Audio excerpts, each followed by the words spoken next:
보자 용기 내어 봅니다. 저는 예순을 바라보고 있는 두 아들의 엄마입니다. 지금 생각해보면 어려서부터 부유한 집안에서 나고 자란 탓에 어려서는 몰랐던 세상 풍파를 모두 겪으며 뒤늦게 철이 늦게 들었어요. 젊을 적 이야기지만 제 결혼을 축복해준 이는 없었어요. 제 집안에 비해 너무도 기우는 남자를 사랑했기 때문이죠. 제 남편은 참으로 가진 것이 없었어요. 그렇게 제 집안에서는 반대가 무척 심했답니다. 하지만 어린 나이에 제 마음보다 중요한 게 뭐 있겠어요? 사랑이 전부라 여긴 저는 집안을 등지면서까지 남편을 택했어요. 우리 부부는 결혼 후 정말 열심히도 살아냈어요. 예나 지금이나 가난은 정말 산지옥이나 다름없으니까요. 가진 것 없이 자식들을 키워내야 하니 내 생이 오늘이 마지막인 것처럼 여기며 매일을 살았어요. 그 고생을 하며 살아와 이제 좀 편해질만 하니 제 나이 50에 남편이 암 진단을 받았고 투병 2년 만에 세상을 떠났네요. 그 일을 떠나보낸 슬픔은 잊을 길이 없었지만 자식들이 성인이 된 후라 사는 것에 대해 힘든 건 없었어요. 단 하나 마음에 걸리는 게 있다면 아들들이 결혼 정년기가 다 되도록 아직 가정을 이루지 않았다는 것 정도였죠. 너희 장가 갈 생각이 전혀 없는 건 아니지? 내 속 그만 태우고 얼른 장가 좀 가라, 응? 엄마도 참, 장가를 혼자 가나? 나나 영호나 짝이 있어야 가지. 너희는 그 나이 되도록 여자친구도 없어? 엄마, 원래 여자친구는 돈과 같아. 있다가도 없고 없다가도 있는 게 말이야. 그치요? 어련히 잘할 거라는 걸 알면서도 결혼은 또 다른 문제라는 생각에 시간이 흐를수록 제 걱정은 쌓여갔어요. 그런데 너무 섣부르게 제가 앞서 나갔다는 걸 나중에야 느꼈어요. 붉은 실로 이어진 자기만의 짝이 있다고들 하잖아요. 정말 그렇기라도 한 건지 아들 둘 다 비슷한 시기에 좋은 짝을 만나 속전속결로 장가를 가더군요. 그 후로는 세상의 근심이 모두 사라졌어요. 말로 다 표현 못했지만 장가도 못 가고 노총각으로 늙을까봐 내가 얼마나 걱정했는지 몰라. 그런데 단번에 며느리가 둘이나 생기다니 너무 기뻐서 아직도 믿기지 않아. 이제 동서랑 제가 있으니 기쁘게만 지내세요. 적적하시다 느끼시지 않도록 저희가 자주 찾아뵐게요. 고맙다. 이렇게 예쁜 딸이 둘이나 생겨 너무 든든하고 행복하구나. 딸이라고 생각해 주시니 너무 감사해요. 형님이랑 제가 어머님 사랑 듬뿍 받는 걸 보고 아주버님과 신랑이 질투하는 건 아닌가 몰라요. 첫째 며느리는 본성이 참 예쁜 아이고 둘째 며느리는 영특한 아이라 든든하기까지 했어요. 저는 너무도 소중한 며느리들이라는 생각이 절로 들었고 그래서 제 배 아파 낳은 아들 둘보다도 예뻐하고 아꼈어요. 이런 제 마음을 오롯이 느꼈는지 첫째 며느리는 안부 연락과 왕래를 통해 제 마음에 대한 감사를 표현했고 둘째 며느리는 선물과 용돈과 같은 것들을 전함으로 표현했어요.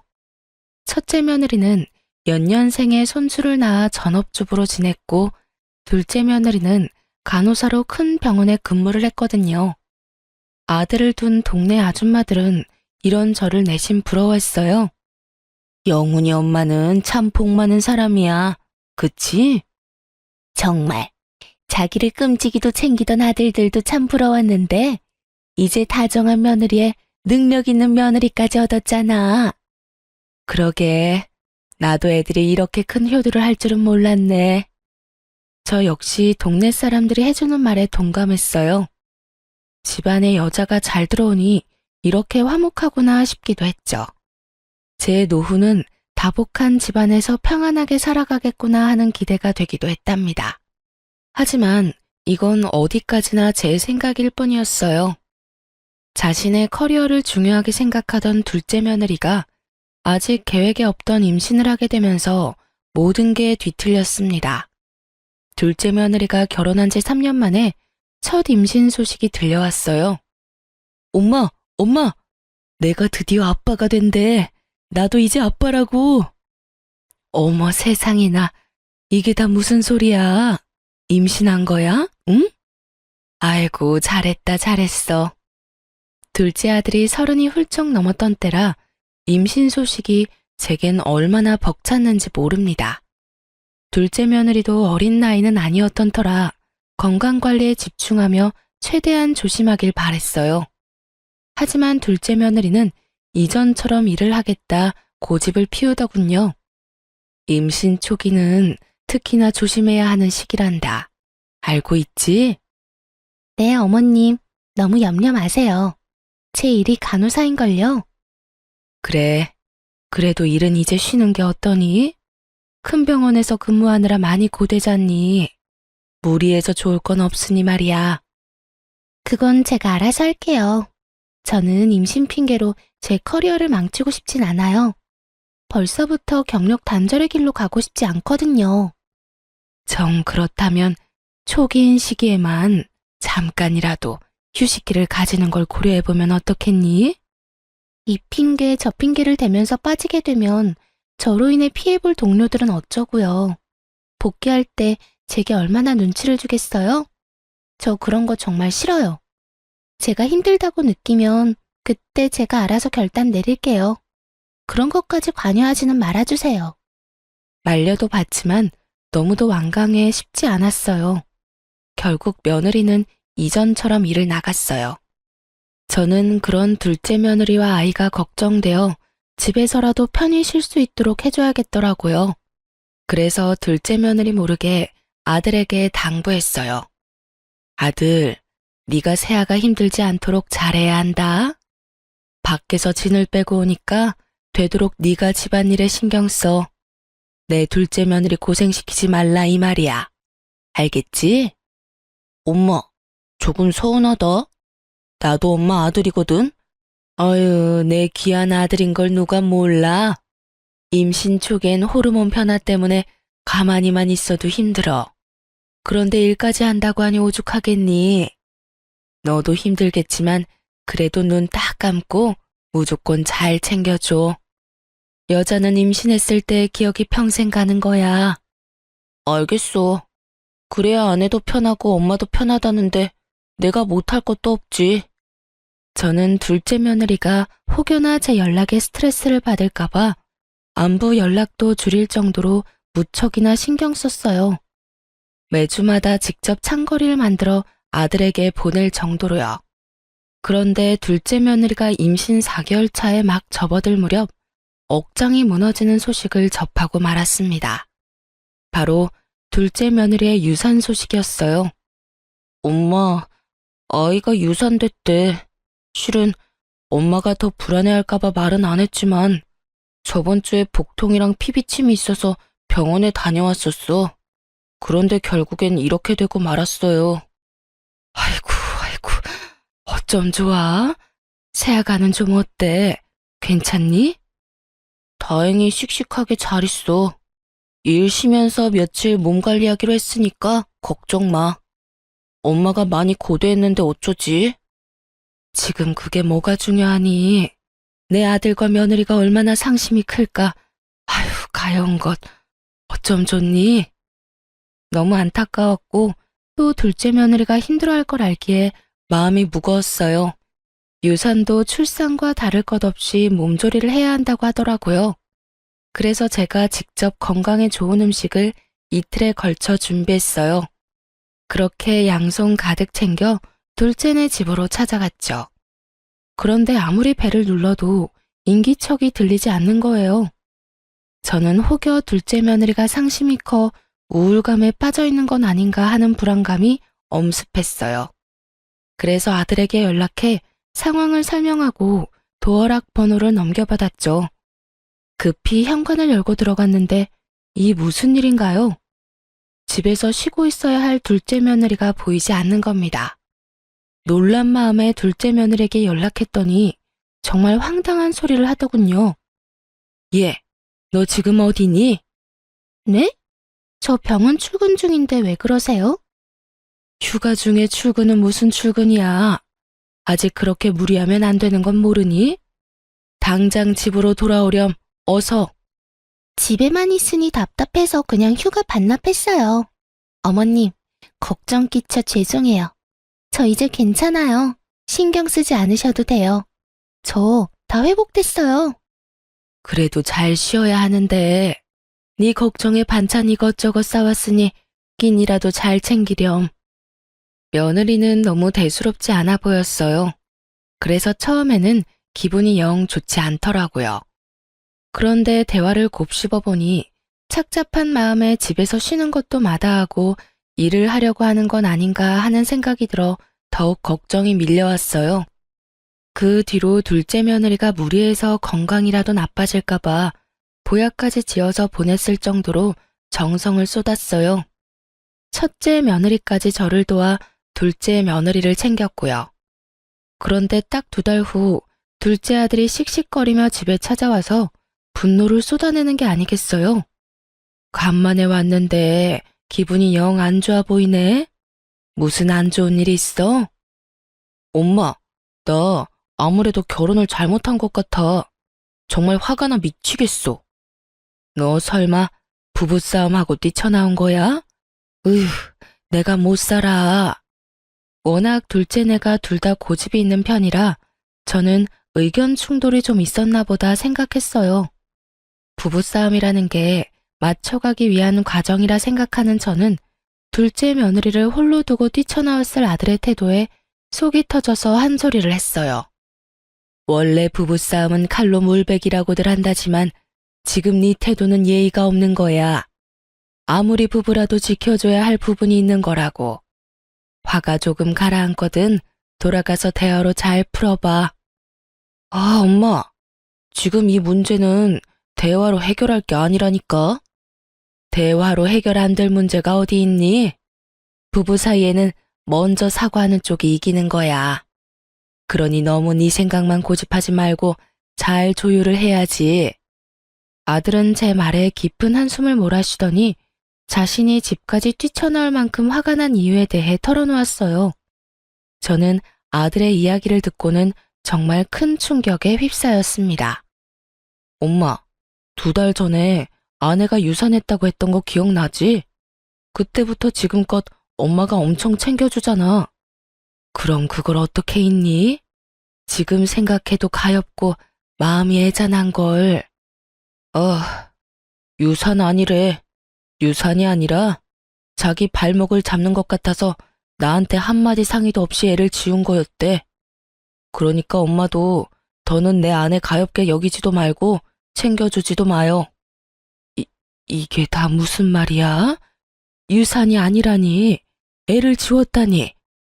아침에 잠결에 우연히 아내가 처제랑 통화하는 내용을 들었어. 그런데 애 지운 걸 나한테 무조건 비밀로 해야 한다고 당부하더라고. 그 말을 듣는데 심장이 벌렁거려서 잠이 다 깨더라. 사실 확인하고 왜 그랬냐고 물었더니 하는 말이 자기 일에 방해가 되는 존재라서 지웠대. 우리한테 이걸 말하면 노발대발을 할 게 뻔하니까 유산됐다 거짓말로 둘러댄 거고. 그뿐인 줄 알아? 우리 담당이가 자기랑 친하니까 부탁까지 해놨다더라. 나까지 제대로 속일 생각으로 유산됐다고 말해달라고 했대. 저는 아들의 말을 듣고는 둘째네 집에 쫓아갔어요. 이 사악한 것을 봐줄 수는 없겠더라고요. 도착하니 둘째 며느리가 예상했다는 듯 바로 문을 열어주더군요. 너, 내가 왜 여기까지 왔는지 다 알지? 감히 네가 우릴 기만해? 네 입으로 직접 떠들어봐. 어머님께서도 제가 일 욕심이 많다는 건 알고 계시잖아요. 제가 아이를 원하지 않았다는 것도 아실 거고요. 독단적이라는 게 잘못이었다는 거 알아요. 하지만 제가 미리 알렸다면 저를 말리셨을 거잖아요. 그래서 지금 네가 잘했다는 거냐? 네 의견이 가장 중요한 건 맞지만 이건 너만의 문제는 아니야. 그런데 어떻게 이 중대한 일을 멋대로 결정하고 행할 수 있어? 그것도 남편인 내 아들에게 숨기면서까지. 지금처럼 이러실 것 뻔한데 저라고 뭐 방법이 있어요? 유산이라고 둘러댄 제 마음은 편했겠냐고요. 저는 형님처럼 구질구질하게 살기는 싫어요, 어머님. 자식이 우선이라고 내 삶을 내려놓고 희생하는 건 바보 같은 짓이죠. 저는 제 자신이 그리고 제 일이 가장 먼저예요. 애를 유산했든 지웠든 제게도 큰 상처라는 걸 모르세요? 이날 저는 며느리에게 큰 실망을 했어요. 그리고 절대 있을 수 없는 일이라고 엄포를 놓았죠. 네가 상처를 받지 않았다는 말이 아니잖아. 내게는 나중에 내 아들을 통해 알릴 수 있다고 치자. 하지만 애 아빠와는 의논하고 신중하게 결정한 후 행동했어야지. 이번 일은 절대 용납할 수 없다는 걸 명심해. 네, 죄송해요. 저는 이날 이후로 둘째 며느리에게 손주는 바라지도 않았어요.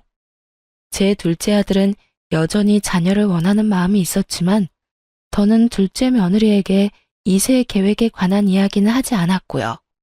그런데 그로부터 1년 후 둘째 며느리는 또 임신하게 되었어요. 저는 이 또한 청천벽력과도 같았어요. 또다시 새 생명을 내쳐버리면 어쩌나 하는 높아심까지 들었거든요. 그래서 처음 이 소식을 들었을 때 축하하기를 망설였어요. 첫째 며느리에게 전화해 어쩌면 좋냐며 불안함을 표현하기까지 할 정도였죠. 둘째 임신 소식 너도 들었니? 네, 어머님. 안 그래도 좀 전에 동서랑 통화했는걸요. 별 말은 없고? 나는 불안해서 아직 연락도 못하고 이러고 있지 않니? 아, 어머님께서 낙심이 크셨었죠. 이번은 다를 거예요. 동서도 기뻐하는 것 같았는걸요. 첫째 며느리의 말을 듣고서야 둘째 며느리를 만나 이야기를 들어볼 용기가 생겼어요. 임신 축하한다, 아가.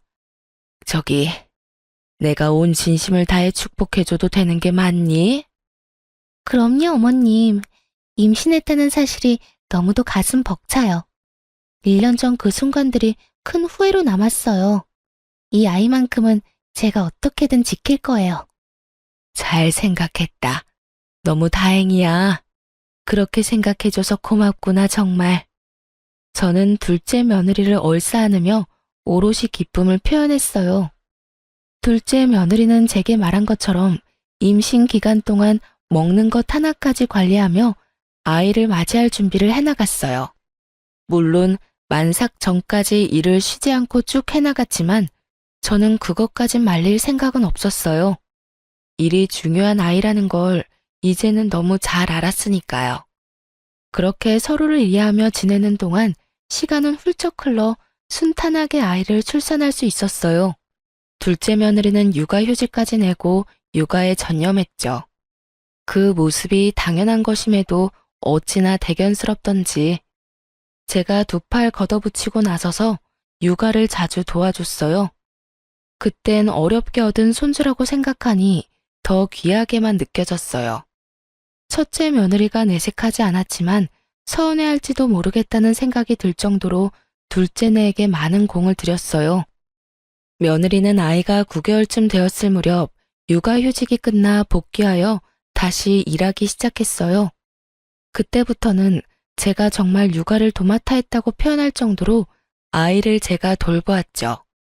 사돈댁도 며느리만큼이나 일욕심이 많은 분이라 활발하게 경제활동을 하고 계셨기에 저 말고는 아이를 챙겨줄 리가 딱히 없기도 했거든요. 며느리나 아들이 그 어린애를 기관에 맡기는 것도 불안해했고요. 그런데 막내 손주가 돌이 막 지났을 때 제 건강이 급격하게 안 좋아졌어요. 원래도 골다공증과 고지혈증 같은 나이가 들면 자연히 생기는 여러 질병을 앓고 있던 터라 전적으로 육아를 하는 것이 제게 큰 무리가 되었던 것 같았어요. 그래서 고심 끝에 저는 둘째 부부에게 요양을 하러 다녀오겠다며 털어놓았죠. 내가 원래도 부실한 편이었잖니. 나이도 나이고 여기에 육아까지 돕겠다며 나섰더니 짧은 시간 동안 건강이 많이 나빠졌어. 그래서 1, 2년 정도 고향에 가서 좀 쉬고 올까 한다. 네? 이렇게 갑작스럽게요? 그럼 저희는 당장 아이를 어떻게 해요? 미안하게 됐구나. 몇 년 내려가 요양하고 와서 다시 도울 거니까 그때까지만 너희가 좀 고생해 주렴. 둘째 부부는 제 말에 난감한 표정을 지었어요. 아니, 정확히는 둘째 며느리가 곤란하다고 말하고 싶은 표정이었죠. 엄마, 요양을 해야 할 정도로 몸이 안 좋은 거야? 고향에 이제 다른 식구도 없는데 혼자 내려가서 괜찮겠어? 너희가 걱정할 정도는 아니야. 좋은 공기 마시고 좋은 음식 먹으면서 관리하면 좀 더 활력도 생기고 좋을 것 같아서 다녀온다는 거야. 솔직히 어머님께서 암 같은 병도 아닌데 고향까지 내려가 요양을 할 필요는 없지 않나요? 그리고 애 봐줄 사람이 없어지면 저는 일을 어떻게 하라고요? 복귀하자마자 지금 일을 다시 멈춰야 한다는 소리잖아요. 저는 제 일이 그런 식으로 꼬이는 건 원치 않아요. 당신, 엄마한테 그게 무슨 말이야? 우리 엄마가 무조건 우리 애를 봐줄 의무가 있는 것도 아니잖아. 다른 것도 아니고 건강 때문인데 우리만 생각하는 건 잘못된 거지, 응? 당신이 당장 육아휴직 쓰고 우리 애 챙길 거 아니잖아. 결국 엄마라는 이유로 내가 피해를 봐야 하는데 이런 말을 안 하게 생겼어? 둘째 며느리는 제 건강 회복은 안중에도 없었어요. 아니, 제가 저를 챙기려는 게 마음에 들지 않았던 거죠. 자신의 부모에게는 도움을 청해볼 생각조차 하지 않으면서 저더러는 무책임하다는 말까지 하며 잡아두려 하더군요. 당장은 앞날이 캄캄하다고 느껴져서 내게 서운할 수 있어. 하지만 내가 안 온다는 게 아니잖니. 언제든 건강이 좋아졌다고 느끼면 올라올 거야. 그러니 너그러운 마음으로 받아들여 주렴. 어머님, 이건 너그럽고 그렇지 않고가 중요한 건 아니죠. 어머님께서 줄곧 아이를 봐주면서 양육 패턴도 다 생겼는데 이제 와서 어머님 쉬어야 하니 못 도와주겠다고 하는 건 못된 거 아닌가요? 뭐? 예. 내 애 아니고 너희 부부의 아이야. 나는 여태껏 내 손주니까 챙겼던 것 뿐이잖니. 자식은 부모가 키우는 거지 남이 키워주는 게 아니야. 그런 식으로 말씀하시는 건 정말 무책임한 거죠. 이날 처음으로 괜히 둘째 부부를 도와왔던 걸 후회했어요. 원래라면 아이가 기관에 적응한 후에 귀향하려 했지만 둘째 며느리의 말에 서운함이 들어 앞당겨 내려갔어요. 둘째 며느리는 그게 못마땅했는지 제가 내려가는 날까지도 연락 한 통 하지 않았어요. 그 후 둘째 며느리가 제게 연락을 해온 건 아들이 제게 용돈을 보냈다는 사실을 알게 되어서였죠. 그때부턴 사람 피를 말릴 작정인지 정말 하루가 멀다고 연락해 저를 들들 볶아대더군요. 남편이 어머님께 용돈 보내드렸다던데 이러려고 내려가신 거예요? 예, 내가 자식한테 용돈이나 받자고 이 먼 시골까지 왜 오니? 어머님께서 제 남편에게만 받는 것도 아니고 아주버님께도 받으면 돈 100만 원은 될 테니 충분히 의심할 만하죠. 너 사람을 뭘로 보고? 그리고 자식이 부모에게 용돈 주는 게 뭐 이상해? 사람을 이렇게 몰아가면 못 써. 애 엄마가 마음을 곱게 먹어야지. 자식 돈이나 탐내는 부모라는 소리를 하는 둘째 며느리를 도통 이해할 수 없었어요. 거기다 제가 아무리 그런 뜻이 없다고 말해도 믿으려고 하지도 않았죠. 엊그제는 정말 아주버님께서도 용돈을 드렸다면서요? 어머님, 정말 해도 해도 너무하네요. 내가 자식한테 용돈 받는 것까지 네 눈치를 봐야 하니? 말 맞다나. 내가 네 돈을 받은 것도 아닌데 도대체 왜 이래? 돈도 없으면서 시골까지 내려가 자식 등골 빼먹는 부모라니. 이게 말이나 되나요? 제가 아니면 이런 말을 어머님께 누가 하는데요? 아무도 안 하니 저라도 하는 거죠. 예, 난 이 시험이야. 못 배운 애도 아니면서 말 가려 할 줄 모르니? 너 지금 네 애 안 봐준다고 이런 식으로 시위하는 거야? 이 봐요. 목소리 힘 좋은 것 좀 보라고요. 아픈 건 핑계고 자식 돈으로 놀고 먹으려는 속셈 맞잖아요. 그런 게 아니라면 이렇게 쌩쌩하면서 용돈을 왜 받으세요? 진짜 어머님 같은 분을 믿고 의지했다니 참 마음이 그렇네요. 저는 둘째 며느리가 너무 괴롭혀대니 요양은커녕 스트레스로 골병이 더 들 것만 같았어요. 시골에서 홀로 지내는 부모가 염려되어 딱 한 번 첫째와 둘째 아들이 용돈을 주었고 그걸 거절할 틈이 없어 고맙게 받았는데 그게 이리도 며느리에게 모욕을 들을 만큼 잘못인가요? 저는 너무 속상한 마음에 첫째 아들에게 연락해 하소연을 했어요. 아들, 네가 보내준 용돈 받았다가 내가 요양이 아니라 골병이 들게 생겼어. 왜? 내가 용돈을 잘못 보냈나? 나 때문에 은행까지 가는 괜한 걸음 하신 거야? 차라리 그런 거라면 낫지. 둘째 며느리가 용돈 좀 받았다고 얼마나 닭다린지 내가 정신이 나갈 지경이라니까.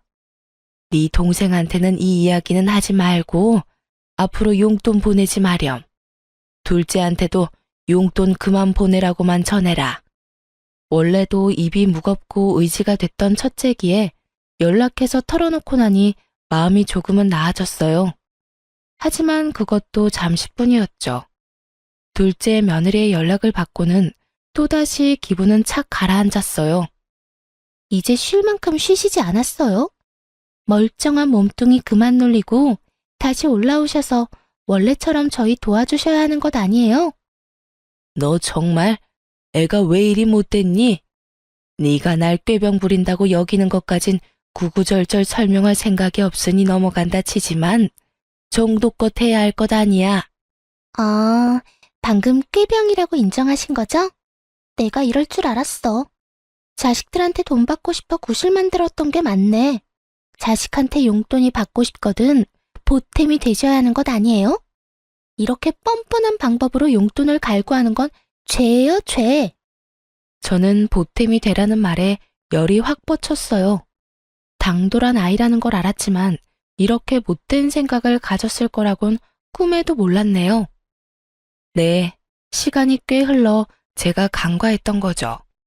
자기 일에 방해가 된다고 자신의 아이까지 말없이 지우내라는 걸요. 저는 며느리에게 이만했으면 그만하라고 경고했어요. 하지만 둘째 며느리는 멈추지 않았죠. 하루빨리 올라와서 절 돕는 게 좋으실 거예요. 자꾸 이런 식으로 저 힘들게 만들면 애만 두고 확 가출해버릴 줄 아세요? 뭐야? 그게 애엄마가 할 소리니? 너 정말 정도가 없는 애구나. 엄마라고 다 고분고분 희생할 필요는 없잖아요. 엄마 없는 애로 키우고 싶은 게 아니라면 어머님도 그 얕은 수작 그만 부리시고 올라오세요. 혹시 알아요? 그러면 제가 용돈이라도 좀 더 쥐어줄지. 장작 한 달을 꼬박 둘째 며느리에게 시달렸고 결국 아이까지 거론하며 저를 협박했어요. 저는 그 협박을 참지 못하고 몇 시간을 달려 둘째네 집에 쫓아갔습니다. 어머 어머님, 손주 사랑이 대단하시네요. 아니면 용돈 더 준다는 말에 오신 건가? 무슨 이유든 좋아요. 다시 와주셨으니까요.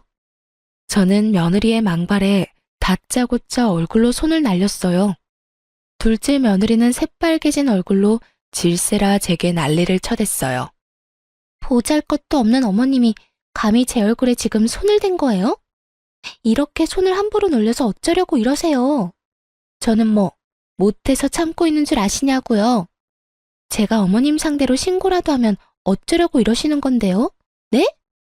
눈을 똑바로 축혀뜨고는 대드는데 살쾡이가 따로 없었어요. 저는 끝까지 기어오르는 둘째 며느리와 오늘은 끝장을 보겠다는 마음으로 물러서지 않았습니다.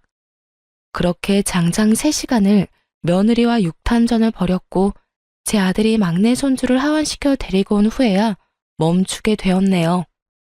아들은 제가 올라온 것도 모자라 우리 꼴을 보고 기겁을 했어요.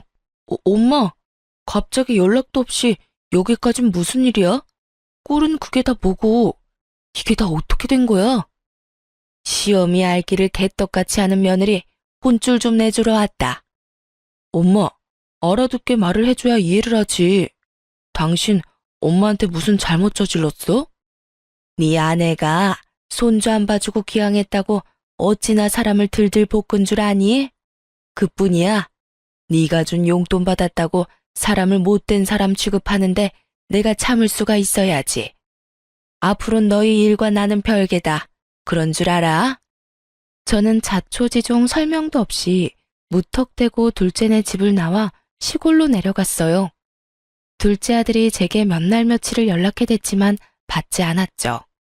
제가 전화라도 받으면 둘째에게 그간 며느리에게 당한 일을 다 쏟아낼까 봐요. 그렇게 지낸 지 일주일쯤 지났을까요? 둘째 아들에게 다시 연락이 왔고 제 기분이 차분해진 후라 전화를 받았어요. 그런데 그 일주일 사이 첫째가 둘째에게 저와 나눴던 대화를 털어놓았는지 며느리가 그렇게 행동한 줄 미처 몰랐다며 살피지 못해 미안하다는 겁니다. 부모라는 게 참 묘하게도 자식이 사과를 하니 가슴이 먹먹하더라고요.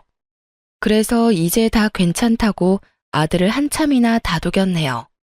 그런데 둘째 아들과 통화가 닿은 후부터 둘째 며느리는 더 악독해졌어요. 제게 폭언을 일삼고 자신을 해코지한 파렴치한 취급을 하더라고요. 손버릇 더러운 분께서 그동안 어떻게 참으셨어요? 제가 또 용돈 운운하면 와서 제 얼굴에 손대실 거죠?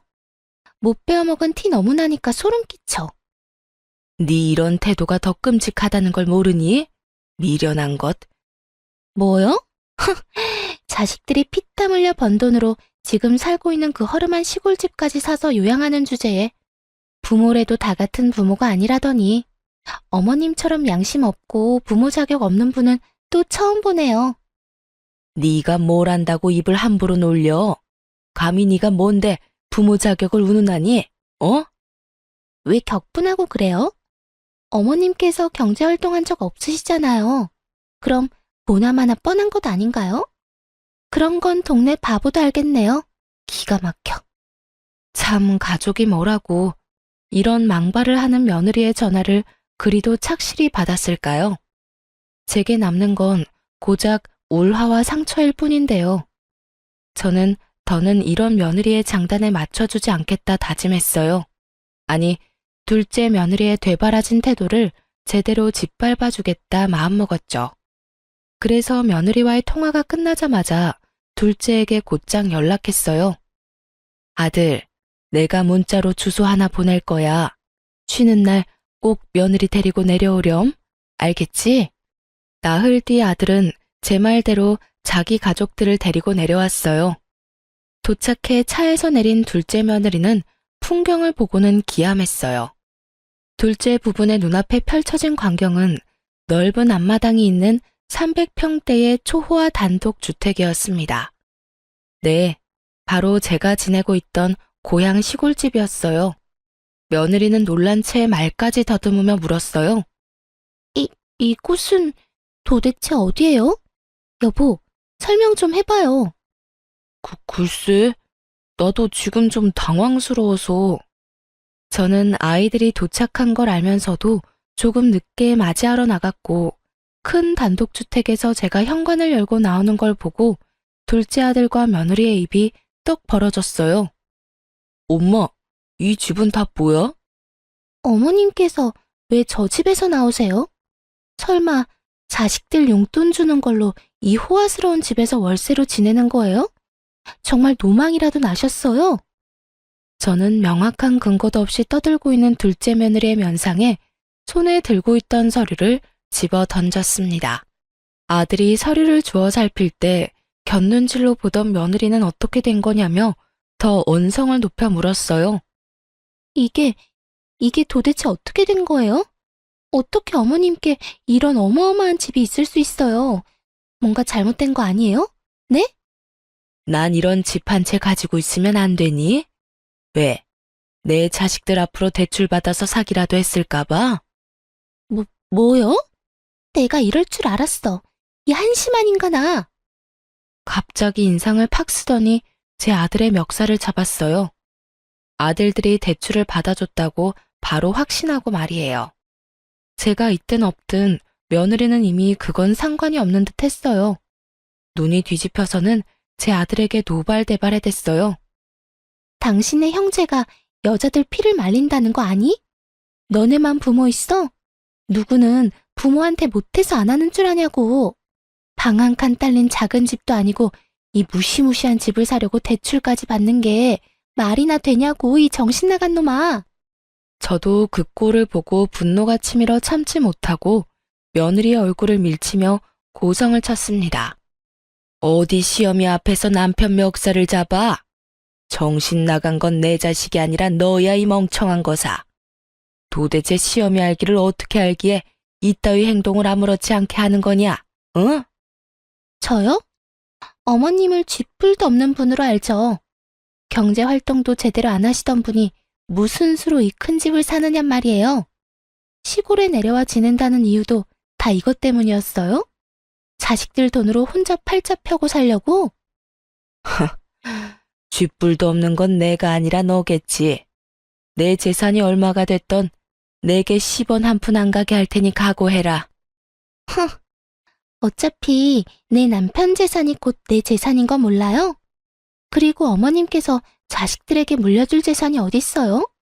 다 자식 등쳐먹어서 마련한 것들인데 원래 주인한테 돌아가는 거지. 얘야, 아무리 덜 살았어도 이리 미련해서 되겠니? 세상에 눈에 보이는 게 다가 아니란 걸 아직도 깨닫지 못한 팔푼이 같은 것. 제 재산을 절대 둘째 며느리에게 가지 않게 하겠다고 말했지만 며느리는 끝까지 제 재산임을 인정하지 않았어요.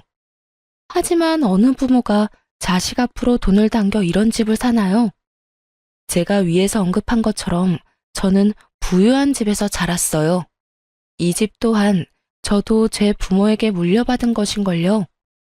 제 부모님께서 저를 내쳤던 것에 대한 미안함을 평생 가슴 깊이 간직하며 살다가 별세하셨어요.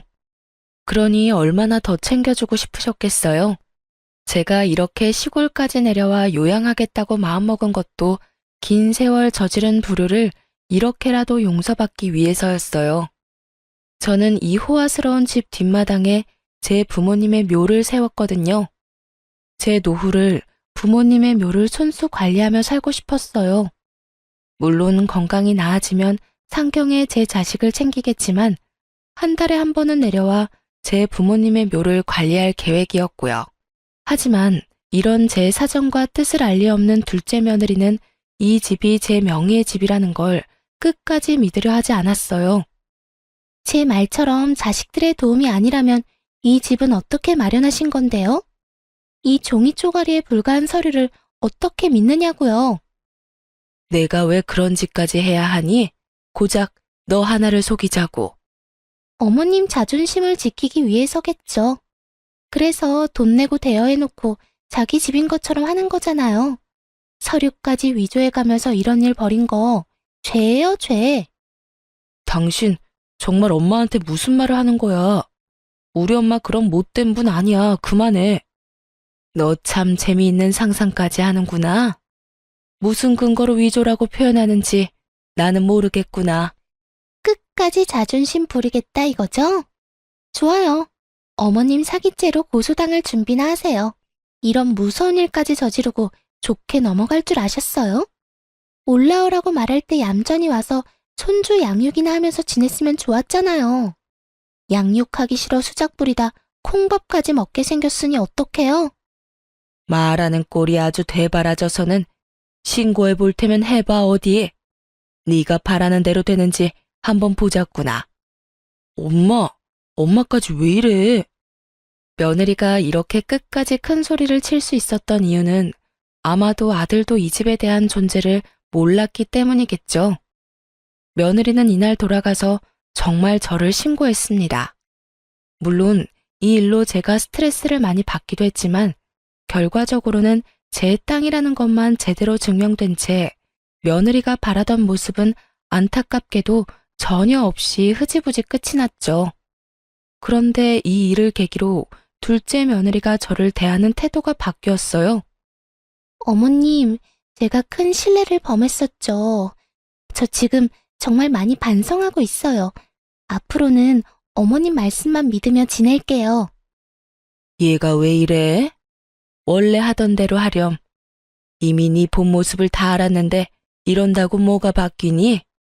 아이, 어머님, 말씀을 왜 그렇게 하세요? 제 본 모습이라니요. 그땐 제가 미쳤었던 거예요.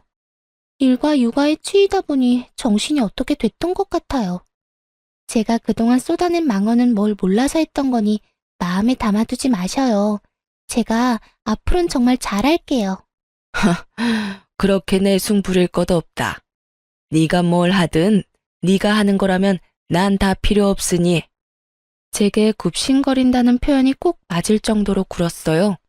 제가 아무리 딱딱하게 말하고 받아주지 않아도 둘째 며느리는 짜증 섞인 목소리 한 번을 안 냈죠. 뿐만 아니라 제 요양까지 돕겠다며 말하는데 기가 찼습니다.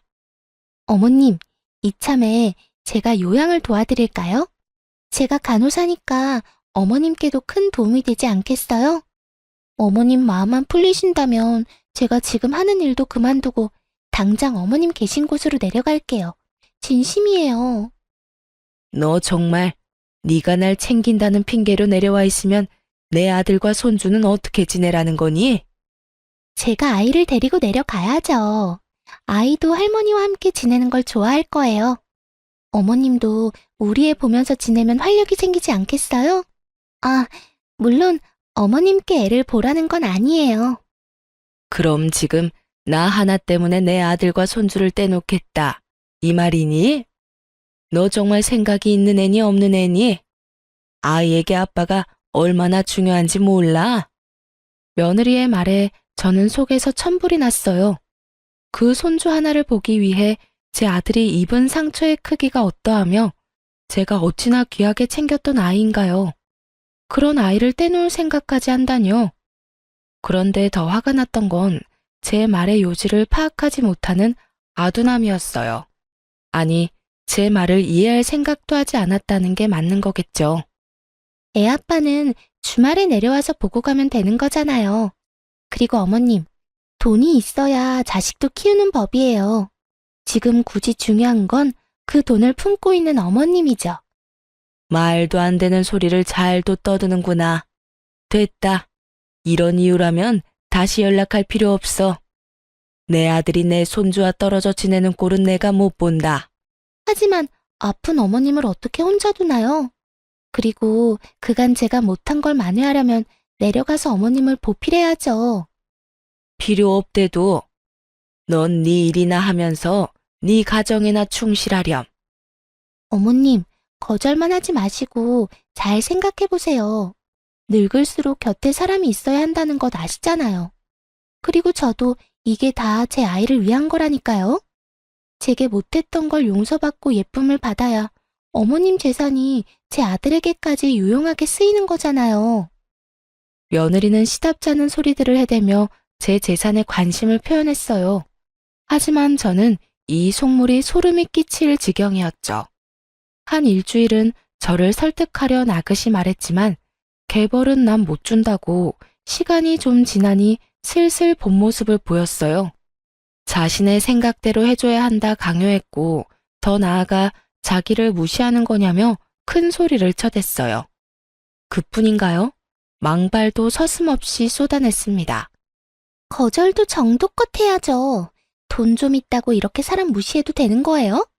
저요, 어머님 며느리예요. 가족이라고요. 제가 일까지 포기한다고 했으면 좀 속는 셈 치고 넘어가 줄 순 없나요? 내가 왜 그래야 하니? 그리고 내가 언제 널 무시했어? 무시라면 아마 네 연락을 고의적으로 받지 않았겠지. 전화를 받아서 대놓고 무시를 하는 거잖아요. 제 일까지 포기한다는 게 어떤 의미인지 모르세요? 제가 그 정도로 노력을 쏟고 있다는 거잖아요. 어머님 정말 그러는 거 아니에요. 너 참 웃긴 애다. 너야말로 그러는 거 아니지. 내 재산 여부를 몰랐을 땐 그렇게 되바라지게 굴더니 내가 봐주고 넘어가니까 그래도 되는 줄 아니? 적당히 하렴. 봐주는 것도 정도가 있는 거야.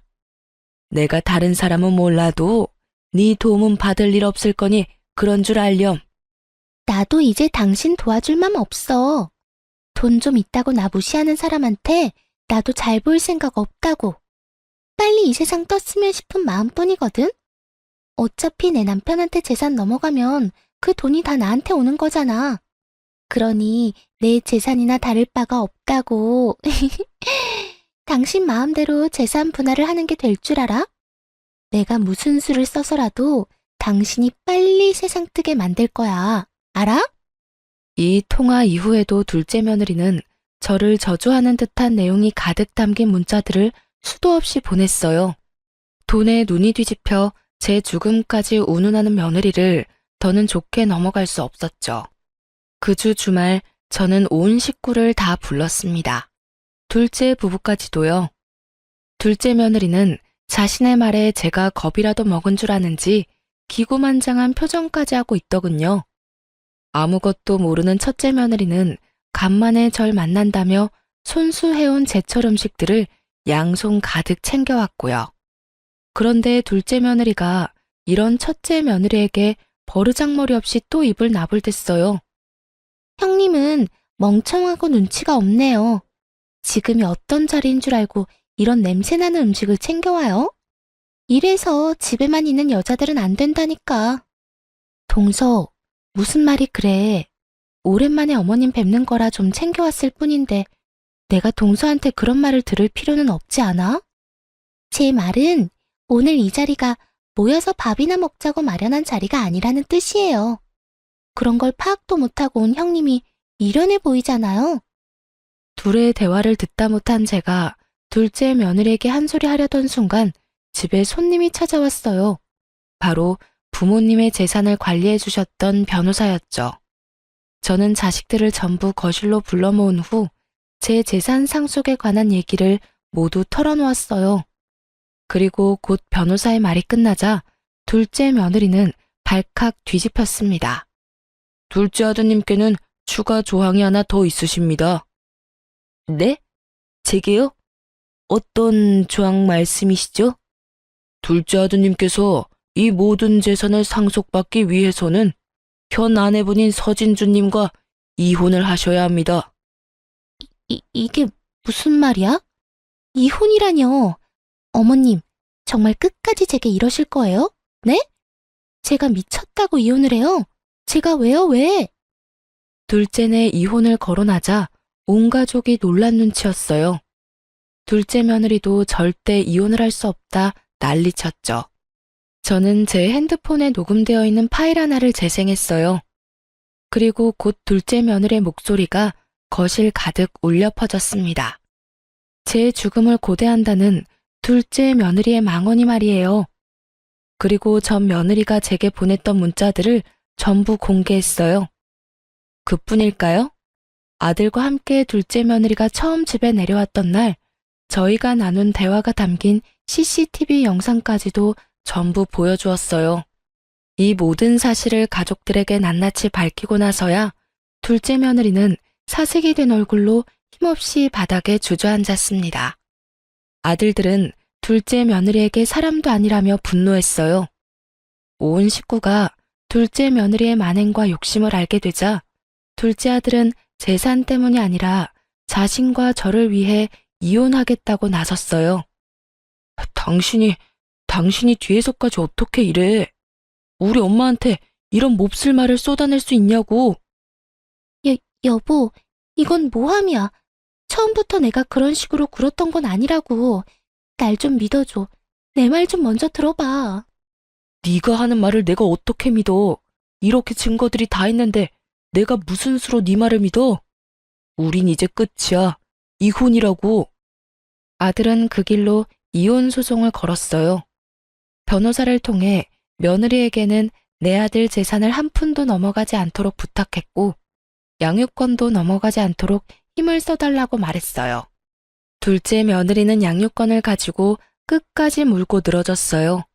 하지만 이미 제 휴대폰에는 아이보다 돈이 우선이라는 며느리의 무수히 많은 말들이 담겨 있잖아요. 결국 자신의 말이 자기의 발목을 잡았고 양육권도 아들이 넘겨받게 되었습니다. 이혼당한 며느리는 양육권까지 빼앗긴 뒤에야 자신에게 남은 게 하나도 없다고 느낀 건지 아들에게 애원하기 시작했어요. 나 재산 한 푼 없어도 돼. 돈 다 당신이 가져. 홧김에 한 몇 마디 말 때문에 양육권까지 빼앗기고 나 이렇게 모든 걸 다 잃고 떠날 수는 없어. 우리 이혼 엎으면 안 될까? 내가 정말 지금부터라도 잘할게. 응? 난 당신 같은 아내 필요 없어. 이제 와서 후회하는 척 이렇게 질척대지 마. 여보, 제발. 이렇게 허무하게 날 내치지 말아줘. 아들은 전 며느리의 애원을 끝까지 들어주지 않았어요. 그러니 제게 찾아와 무릎까지 꿇고는 싹싹 빌더군요. 어머님, 제가 다 잘못했어요. 저 이렇게는 못 끝내요. 남편의 재산은 하나도 탐내지 않을게요. 그러니 저 좀 다시 받아주세요. 저 이렇게 이혼 못해요. 이런 결말이라 유감이구나. 하지만 나는 널 더는 가족으로 여기며 살고 싶지 않아. 지금이라도 네 본 모습을 우리 가족이 알고 널 떨쳐낸 것이 무척이나 다행스럽다고 생각하니까 말이야. 어머님, 제발요. 앞으로는 정말 고분고분한 며느리로 어머님과 남편의 생각이 곧 제 생각이라 여기며 살게요. 일을 하지 말라시면 일도 안 하고 주부로 최선을 다하며 지낼게요. 그러니 제발 저 좀 받아주세요. 전 며느리가 아무리 제게 매달려도 저는 굽히지 않았어요. 왜냐면 며느리가 이렇게까지 하는 것도 다 제 아들의 경제력 때문이라는 걸 저는 아니까요. 그 후에도 꽤 긴 시간 저희에게 찾아와 자길 받아달라 청했어요. 하지만 저나 아들이나 둘 다 거들떠도 보지 않았습니다. 손주가 어리니 면접 교섭일에 아들이 직접 아이를 보여주곤 했는데 그때마다 많은 핑계를 대며 매달렸어요. 한 번은 최후의 수단이라며 아이와 둘이 시간을 보낼 때 아들 모르게 아이를 데리고 자취를 감췄던 적이 있어요. 그날 아이를 찾기 위해 난리도 아니었죠. 그리고 결국 그 경솔한 행동으로 다시는 아이와 단둘이 보내는 시간조차 사라졌답니다. 지금은 제 단독주택에 한 달에 한 번씩 아이들이 내려와 추억을 쌓으며 즐겁게 지내고 있어요. 둘째 아들은 손주를 데리고 제 집으로 완전히 내려왔고요. 제가 그동안 맘고생했을 걸 생각하면 미안하다며 어찌나 저를 챙기는지 몰라요. 저는 아들의 챙김을, 아들은 저의 챙김을 받으며 서로 도우며 지내니 마음도 한결 편하고 웃을 일도 많아요. 그렇기에 지금의 제 전원 생활은 너무도 만족스럽네요. 집에 아이가 있으면 분위기부터가 다르잖아요. 제 막내 손주가 저의 행복이랍니다. 아이가 엄마의 빈자리를 느끼지 않았으면 해서 열심히 노력 중이며 아이에게 이런 제 마음이 닿길 바래요. 엄마의 역할이 얼마나 중요한지 잘 알기에 요망한 며느리라도 아이에게 최선을 다할 준비가 된다면 언제고 용서할 준비는 되어 있어요. 물론 제 가족으로 다시 받아들일 순 없지만 아이의 엄마로서는 인정할 수 있게 되겠죠. 부디 이혼당한 둘째 며느리가 혼자가 된 삶을 통해 소중함에도 우선순위가 있고 그걸 지키기 위해 어떤 마음과 노력이 필요한지 깊이 깨닫는 날이 오길 바라봅니다. 제 사연을 들어주신 시청자분께 감사의 말씀 전하며 이만 마칩니다. 감사합니다.